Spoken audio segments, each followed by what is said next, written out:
What's going on, everybody? You are watching Vikings Now by Chat Sports. My name is Patrick Siepman, and coming up on today's show, we're going to be talking about the big fella, number 61, Jalen Redmond, and why he is even better than you Vikings fans already think. And then also Alec Lewis named two key Viking starters that will probably get cut very, very soon. But let's talk about Jalen Redmond here. And I saw this stat out on Twitter, and it's coming in from PFSN, and they have splash rankings for defensive tackles. Pretty much every single time you make a big time play, a tackle for loss, a sack, or a stuff at the defensive tackle position, you get one stat there. And Jalen Redmond is in great company. I mean, right here are some of the best defensive tackles in the NFL. You got Jeffrey Simmons, probably the best in the game at the interior of the defensive line.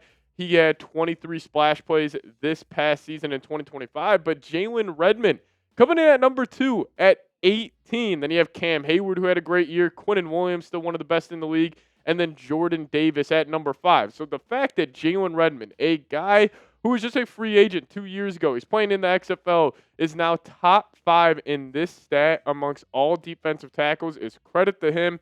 And he just makes high impact plays every single game, every single Sunday. And the first 2 seasons for Redmond have been fantastic. I think he is truly one of the better stories in the National Football League. I mean, the fact that this guy, he was a 5-star recruit when he went to Oklahoma, dealt with blood clots during his freshman year there, had to sit out, then he bounced around, found himself in the XFL, and then, give credit to actually former GM Kwesi Adofo-Mensah for finding him. This guy's been awesome. 6 sacks this past season, 35 pressures, 12 TFLs, really solid PFF grades, and we saw the jump he had from 2024 limited snaps to almost being a every down defensive tackle in 2025. So what does this mean for the Minnesota Vikings? So Jalen Redmond right now is an ERFA. So he's not a complete free agent. The Vikings do have his exclusive rights. And if you guys don't know what an ERFA is, this is it.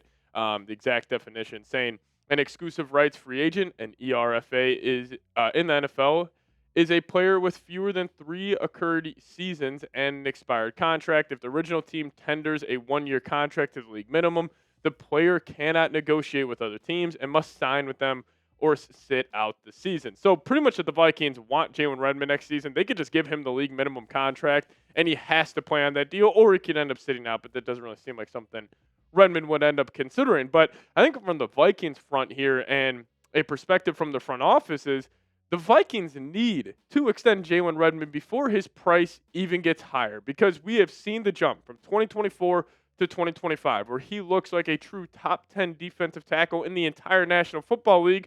What if he takes another jump in 2026 and he plays like the best defensive tackle in the league? You could potentially be having to pay this guy $26 million per year, get him signed up this offseason, give him a 4-year deal, extend him, and that could be a great bargain contract, even if you end up paying him, $17, $18 million per year. But some other defensive tackle contracts in the NFL, just to give you guys, some context here on how much he could potentially get paid. Shout out to our guy Jonathan Allen, 3 years, $51 million.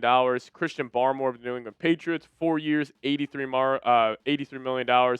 Then former Chief, current Panther, Tershawn Wharton, actually wanted the Vikings to sign him in free agency this past cycle, but he signed a 3 for 45 deal as well. So I think this is around the ballpark for Jalen Redmond. But also, don't forget this. This really stood out to me during the Vikings game this past season. It was on Fox Sports.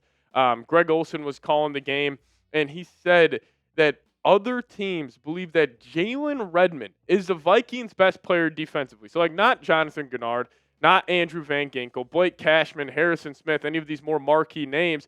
They thought it was Jalen Redmond, because this guy is elite against the run. He generates elite interior pressure, and the whole, or the biggest advantage you could have as an NFL defense is getting home with 4. And if you have an elite defensive tackle who is great at getting to the quarterback, it's a huge advantage for the defense. That's why we saw Brian Flores this past season, even though he still had the highest blitz rate in the NFL, he mixed up different looks. He was sent 4 more often than he did over previous seasons. So my contract projection for Redmond, it's going to be a doozy. I think this would be an auto accept by him and his camp. I think his agent would take this deal in a heartbeat. But I got the Vikings offering him a 4-year, $84 million deal with only $54 million guaranteed. So I think this is fair for Redmond. I think he would take this deal in a heartbeat. This is a lot. I mean, this is $21 million per year, but I'm going to have the guarantees be a little lower because let's just say Redmond, he doesn't stay on his same trajectory and you could cut him after the next 2 years of this deal. But I would offer him this, but you guys let me know. Is this an overpay for Jalen Redmond? Give me a Y for yes, give me an N for no. You guys let me know your thoughts down below in the comment section. I mean, maybe a slight overpay for a guy who's really only had 1 year of dominant production, but you guys let me know your thoughts down below in the comment section. All right, we'll talk about those 2 key Viking starters who could get cut here in just a second. But we got some St. Patrick's Day merch here on the channel, and you guys got to hit the link in the comment section and description of today's show, chatsports.com/VikingsGreen. Here's the design in the green, and also the black one is sweet as well. So, hey, if you guys want to get some more Vikings merch in your life and also support the channel, rock some Chat Sports gear, help me out, help this company out here grow and get our merch out there into the world, hit that link. $29.99, chatsports.com/VikingsGreen. After this Vikings season, I'm sure a lot of you guys will be having a couple extra drinks on St. Patrick's Day. So hit that link in the comment section and description of today's show, chatsports.com/VikingsGreen. All right, are the Vikings going to cut 2 key starters this offseason? We all know what's going to happen. Obviously, the Vikings are $40 million in the hole right now heading to free agency, and they got to make a bunch of moves just to get in the positive here. And I think the most obvious one, been talking about it all offseason, TJ Hockenson. But actually, Alec had a quote recently on the Vikings tight end, and this is what he had to say. TJ Hockenson's cap number right now is around $21 million for 2026, which would be the highest cap figure among all tight ends in the NFL. I think his 2025 season is pretty murky to evaluate because of the amount of work he had to do as a chipper on the edge, helping in pass protection and trying to lift the offensive line and protection to a certain floor. I also didn't think that he probably had the most wiggle as a pass catcher in contested spots and wasn't the most reliable. I can't fathom that he plays on that $21 million cap number. And I totally agree with Alec on there. Like, there is no chance the Vikings are going to keep TJ Hockenson on this contract. Now, is it a simple restructure? Is it, just flat out cutting him? I would probably lean towards the Vikings just flat out cutting him and making him a post-June 1 cut. Now, the Vikings do save $16 million if they designate TJ Hockenson as that post-June 1 release. I think that's fully on the table. And I also agree with Alec. TJ Hockenson's not the same guy. He can't really separate. I really think that torn ACL just set him behind the 8 ball. He was already getting older, and he just hasn't been the same guy since injury. And I think the Vikings, with where they are financially, cutting him just makes too much sense. But also, Alex said this, saying, what type of pay cut is he willing to take?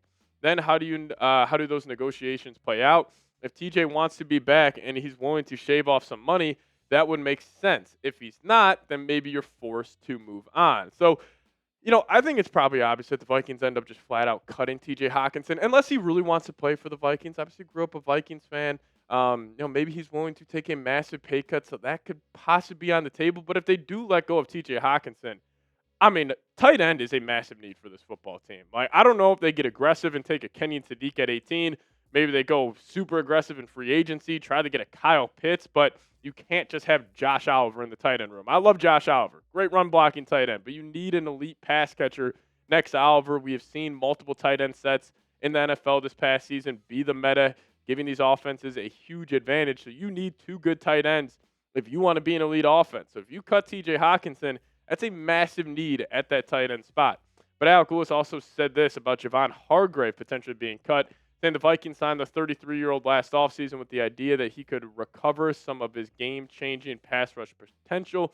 There were flashes, however, the consistency lacked, and it didn't feel like he was a phenomenal fit for the scheme of Brian Flores. Minnesota, which is projected to be around $40 million over the cap, can save nearly $10 million by cutting Hargrave. This is an easier move than others, considering the Vikings have trusted depth with youngsters like Jalen Redmond and Levi Drake Rodriguez. Other options here are Ryan Kelly, Aaron Jones. Hargrave, though, is an obvious candidate. And, I just think cutting Hargrave here feels inevitable. Like, I feel like we're just moments away from getting this notification on our phones. Adam Schefter will come and say, oh, the Vikings are cutting Javon Hargrave. They're saving $10.5 million. You have good depth. Like, even a guy like Tiernan Ingram-Dawkins next with Levi Drake Rodriguez and Jalen Redmond, he'll probably end up getting cut. And I will say, in terms of the other veteran defensive tackle that the Vikings signed last offseason, Jonathan Allen, I think the Vikes are just banking on him bouncing back.